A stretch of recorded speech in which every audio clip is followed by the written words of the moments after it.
hulog sa katawhan.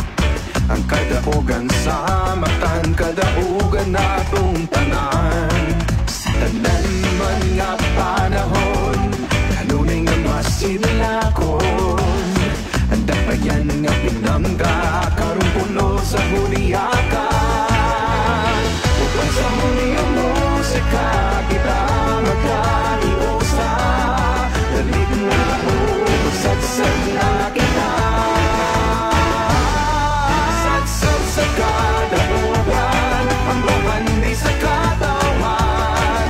Sa ulog na tundanan, mabulok ang kasaysayan. Sadsad sa kadaugan, ang singit sa kadalhanan. Dalig na magamahan, kini ang sadsad. Sadsad sa kadaugan.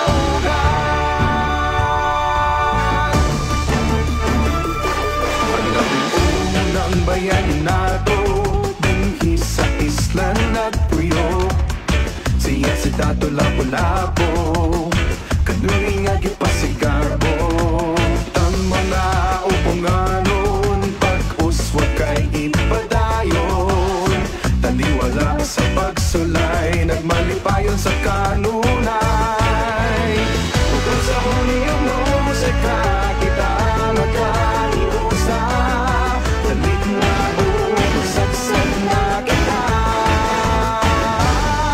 Sadsad sa kadaugan, ang bahan di sa katawan. Sa ulog na tundanan, mabulog ang kasaysayan. Sadsad sa kadaugan, ang singgit sa kadalhanan.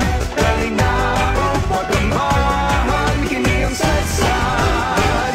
Sadsad sa kadaugan. Sa matakinda, sa atong lawas, paubos man ang paitaas. Sa matag-awit, o gisinggit, kadaugan ng siya.